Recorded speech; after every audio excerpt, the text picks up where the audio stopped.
नमस्कार दोस्तों। आज मैं आपको हिंदू पंचांग के बारे में कुछ जानकारी दूंगा। आज की नई पीढ़ी को ये भी नहीं मालूम कि पंचांग क्या होता है और इसे कैसे पढ़ा जाता है, तो मैं आपको जो हिंदू कैलेंडर पंचांग है उसके बारे में थोड़ा सी जानकारी साझा करूंगा। अनादि अनादि काल से हिंदू धर्म में हिंदू पंचांग चलता चला आ रहा है और परंपरागत रूप से भारत में जो कैलेंडर इस्तेमाल होता है उसको हम पंचांग कहते हैं। पंचांग शब्द का अर्थ है 5 अंगों वाला, जिसमें गणना के 5 अंग हैं। वार जो इंग्लिश में हम डे कहते हैं, तिथि जिसे डेट कहते हैं, नक्षत्र, योग और करण। हिंदू पंचांग भारत के अलावा पूरे सब कॉन्टिनेंट में Nepal, Cambodia, Laos, Thailand, Burma, Sri Lanka आदि में भी प्रयुक्त होता है और बौद्धों, जैनों, सिखों के सभी त्योहार इसी पर ही आधारित होते हैं।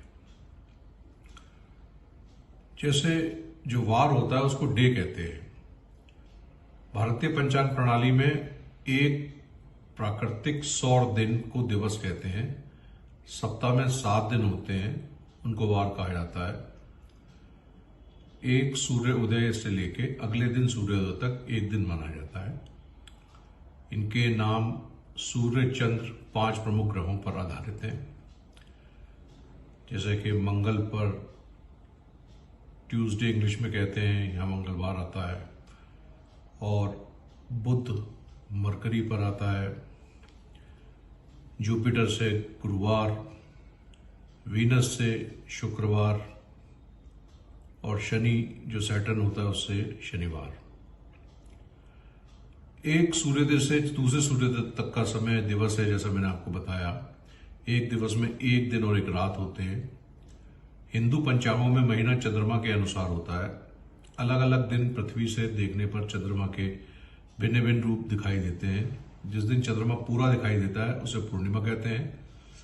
पूर्णिमा के उपरांत चंद्रमा घटने लगता है और अमावस्या तक घटता रहता है। अमावस्या के दिन चंद्रमा दिखाई नहीं देता और फिर धीरे धीरे बढ़ने लगता है और लगभग 14 व 15 दिनों में बढ़कर पूरा हो जाता है। इस प्रकार चंद्रमा के चक्र के 2 भाग हैं। एक भाग में चंद्रमा पूर्णिमा के उपरांत अमावस्या तक घटता है, इस भाग को कृष्ण पक्ष कहते हैं, और इसी पक्ष में रात के आरंभ में चांदनी नहीं होती। अमावस्या के उपरांत चंद्रमा बढ़ने लगता है। अमावस्या से पूर्णिमा तक के समय को शुक्ल पक्ष कहते हैं। पक्ष को साधारण भाषा में पखवाड़ा भी कहा जाता है।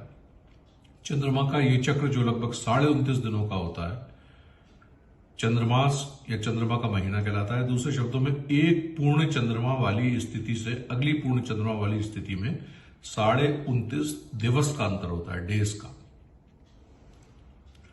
अब आप देखिए कि ये जैसे कि यहाँ चंद्रमा जो है अमावस्या के बाद बढ़ना शुरू हुआ और अमावस्या पे फुल मून आ गया।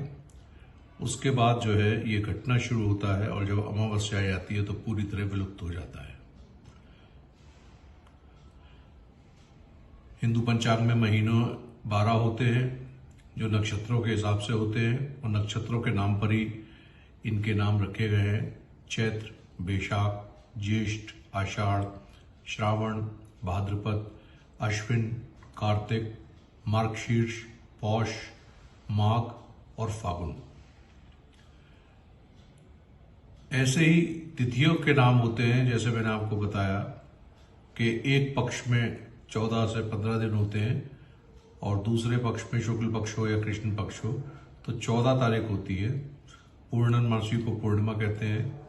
उसके अलावा प्रतिपदा, द्वितीया, तृतीया, चतुर्थी, पंचमी, षष्ठी, सप्तमी, अष्टमी, नवमी, दशमी, एकादशी, द्वादशी, त्रयोदशी, चतुर्दशी और फिर अमावस्या।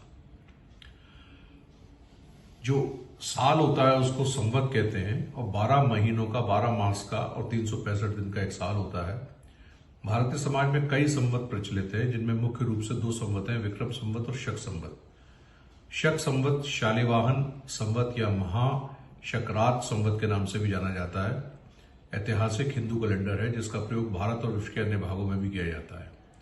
ऐसा माना जाता है कि शक युग की स्थापना शतवाहन वंश के राजा शालिवाहन ने की थी।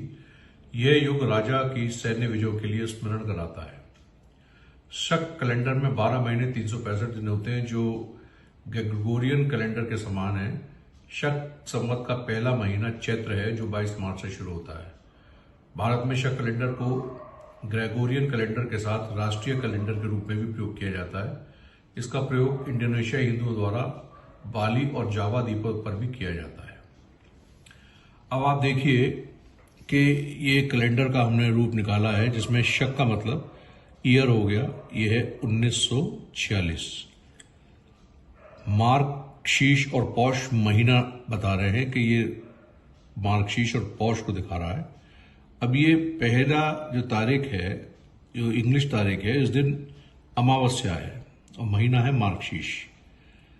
उसके बाद अमावस्या के बाद शुक्ल पक्ष शुरू हो गया और शुक्ल पक्ष मार्गशीर्ष का महीना है और पहली तारीख है। फिर द्वितीया, तृतीया, ऐसे ही सप्तमी, आठवीं, नवमी और 11 एकादशी, उसके बाद जो है 12 के बाद 13, 14 और फिर पूर्णिमा आ गई। पूर्णिमा के बाद फिर जो है दूसरा महीना आरंभ हो गया, जिसको कहते हैं पौष। पहले चल रहा था मार्गशीर्ष, अब ये पौष का महीना आ गया, ये पहली से फिर शुरू हो गया और 14 दिन तक जाने के बाद अमावस्या आ गई और पौष का महीना यहाँ पर अभी अमावस्या के बाद कंटिन्यू करेगा जब तक अगली पूर्णिमा नहीं आ जाती। फिर पौष का शुक्ल पक्ष शुरू हो गया और उसकी पहली तारीख आ गई। तो पंचांग एक बहुत ही गूढ़ विषय है। ये नक्षत्र से हमारे जोडियक साइंस वगैरह बनते हैं, उसकी बहुत विस्तृत पढ़ाई है। तो उसके लिए पूरा ज्योतिष शास्त्र बना हुआ है। उसके लिए सारी चीजें शॉर्ट वीडियो में नहीं बना सकते हैं।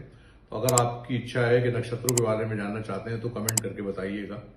और अगर वीडियो आपकी कुछ समझ में आया हो, अच्छा लगा हो, तो लाइक कीजिए, कमेंट कीजिए, शेयर कीजिए, सब्सक्राइब कीजिए। इसमें आपका कुछ नहीं लगता और हमको जो है प्रोत्साहन मिलता है आपके लिए नए से नए कंटेंट लाने का। धन्यवाद।